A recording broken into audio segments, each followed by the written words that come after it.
Hi guys, this is James. This topic in this blog is an absolutely critical one because far too many people think that they have a massive monster that they can never touch with, and that's called a phone. And too many people are destroying their chances of improving their recruiting by failing to move a conversation from online to offline. And offline means, in person, but more times than not, it means the phone or something else. Now, let's cover that. But this is a really important topic for you to raise your conversion of your recruiting significantly, and I mean significantly. So when you're doing prospecting online, it might be Facebook or YouTube or Twitter or Instagram, whatever it might be, uh, you know, when do communicate by emails or instant messages or whatever, even text, and when do you actually talk? I mean, literally talk to a person. People still do like to talk to people today. And so you'll find the more you're willing and able to do that and trained to do that, the better your results will be. So let's take a look at this. Great article here by Julie Burke, and one I strongly recommend that you read and take into consideration. So this is when's the right time to take your prospects from online, just general information or talking back and forth, even a discussion back and forth on Facebook, to offline. And how do you ask them to do that? How do you make sure they actually show up? If you set a call, how do you make sure they show up? Those are kind of old school. We used to be taught in the old days training for network marketing how to set appointments. Well, this is an update of how to set appointments, that old training. And if you're not familiar with that, then this is just new training, yeah? But we don't want to waste our time with people who don't show up. So this is a good training on how to pre-qualify people to make sure that they're worth your time, and that's a key question before you invite them to a conversation. How to create a set of urgency so you don't keep putting it off until tomorrow. You set appointments, and then you hit enough of their pain points, find out what their pain points are. We'll talk about what is a pain point, and get them into action immediately. So by the time you're finished with this post, you're going to know how to create your own sales process, and it'll be unique to your opportunity. Julie's sharing here, she has a 100% closing rate once she moves from online to offline. But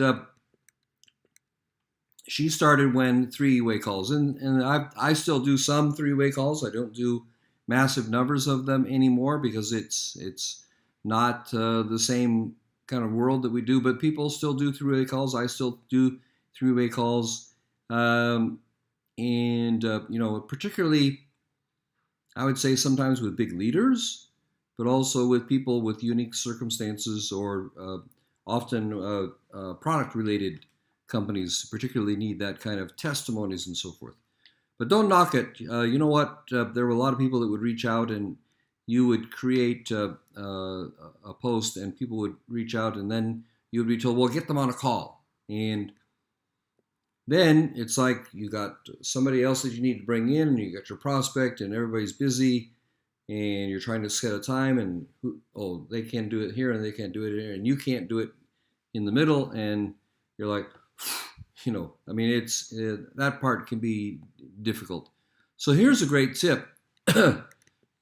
Julie uses Facebook Messenger, and I think I use Facebook Messenger a lot also. Not all of our prospecting is on Facebook. I also do a lot of messages on YouTube, and I find I particularly with people in the United States and Canada, they still love to text. So there was one thing about giving people a phone and just invite them to text you. So you can start texting with people, and I find that that's pretty effective also. So just different people in different parts of the world kind of act differently. And if you've met people on Facebook, then it's natural to get into the Facebook Messenger thing. And she's doing a lot of social media marketing. If you are also, then pay attention here, because Facebook Messenger, I should say, is really good. A couple of ideas to tell you. Hey, I'd love to share more with you. So then you get them talking privately. what intrigued you about my post. So if they're responding to a post, you can get them on Messenger and talk about it. What is it you would like to know more about? Because sometimes people just, can I talk to you some more? Yeah, well, what would you like to know more about? I don't want to assume I know what you want. And they'll love you for that.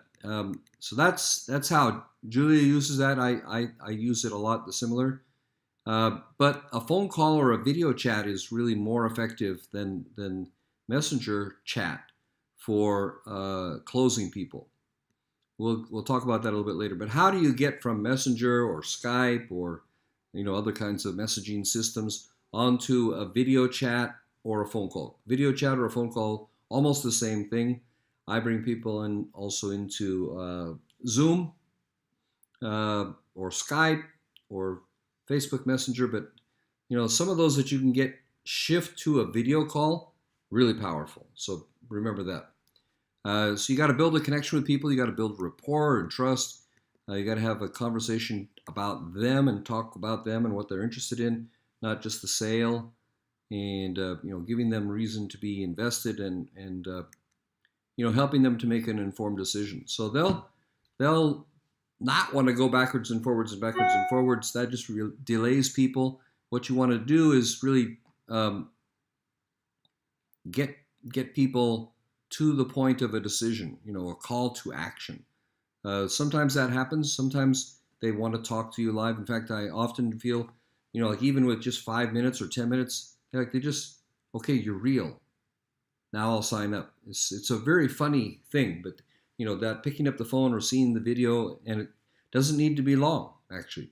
And I'll talk about this in a second, but you want to also show that you're busy and that time is of the essence, and your time is limited. So you want a sense of urgency also to the call. People are always going to have questions, whether it's just that they have a question so they can see if you care or you know what you're doing, or they actually do have real questions, or they just want to have the feeling that they asked some questions. A lot of people are like this. They want to have the feeling that they asked some questions, even though they've already been given all the information they need to make a decision. So just some psychology there. I don't know what it is, but if you're talking about leaders who are in another company and maybe coming over to your company, those people are going to have questions because they'll want to know about comp plan, systems. There's a lot of things that leaders would want to know. That's a kind of a different conversation than your regular person who wants to get involved in a business opportunity. Leaders will have a different type of, and there, I would say, frankly, it's probably better to do a three-way call or engage an upline leader. Even I often will bring in a master distributor, or someone will bring in me who they're trying to bring in a leader. So I mean that's a different dynamic, but having different people talk about things are good. Or if you're talking about an affiliate opportunity in connection to your opportunity, people are going to have questions about that. People don't understand doing more than one. And here's a simple script they give you.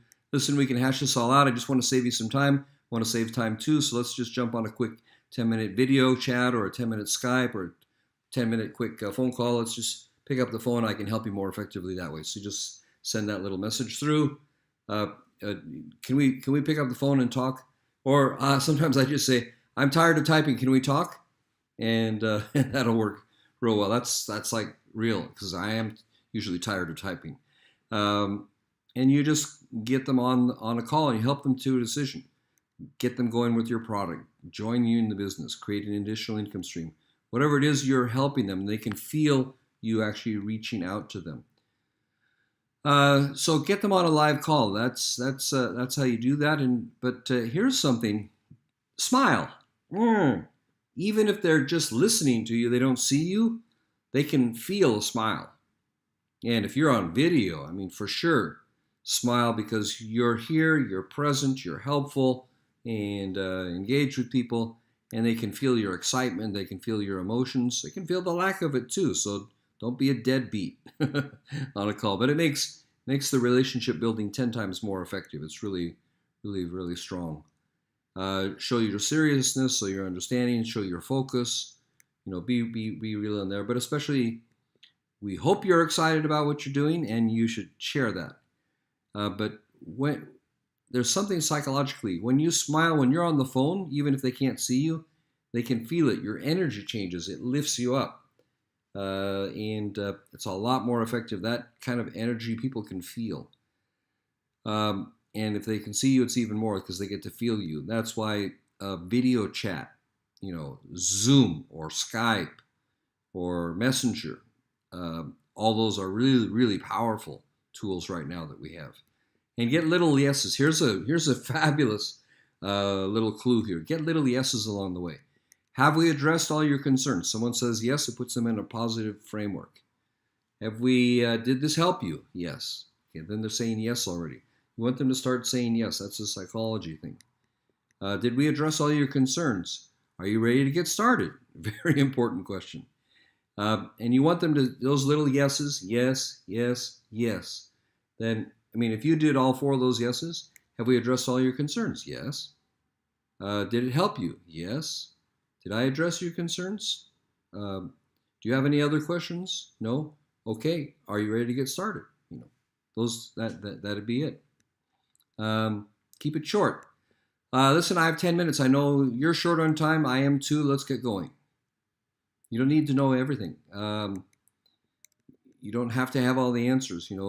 Okay, I'm not sure about that one. Some developments, I'll check it and get back to you. Then get back to them. But make sure you do that. If you can share your screen, if people want to see something, whether it's you or something, if you're allowed to share certain things in your back office, sometimes you are, sometimes you're not. But that's one of the great things on Zoom, and now also on Skype, you can share your screen. You can take them to a tool. You can show them to a presentation, your back office, your website, show them stuff, point and click. And so if you don't know, sometimes it's a great thing to share your screen, bring them into a Q&A or and get that. And then if you're gonna do a 3-way or introduce them to someone else, like an upline or a sideline to you, make sure that you do really good introductions, what they call edify. Build that person up as the expert, and make sure you match people with the right kind of people. If someone is a PhD, and you would try to find someone who was kind of a connection there. If someone was a stay-at-home mother with 2 kids, talking to another stay-at-home mother with 2 kids might be a good idea. If someone is a working woman attorney who's busy doing something, try to match them with another professional. Think about age, old people and young people. It's just, all those different things that build affinity. Don't do mismatches. Focus on building your brand. They want to talk to who? You. So what does it mean to build a brand? It means more than pictures. It means who you are, what you represent, you feeding them with useful information. It's not about your product. It's not about your website. It's not about your company. It's about who? You. So let people have a rapport with you, inspire them, and don't pull away from it. Now, there is a course that is offered here called the Social Media Recruiting Frenzy. It's 100% free. It's a free course, and you can click here to download the guide, the Social Media Recruiting Guide, and that's a free offer. So take advantage of this. Look at Julie Burke's tips on taking the sales conversation offline, and then take advantage of her social media recruiting frenzy guide, which is also on this site below. So I trust this has been useful. And remember, guys, engage. This is not the heaviest thing in the world. It used to be that this was a 10-pound gorilla. Now it's not.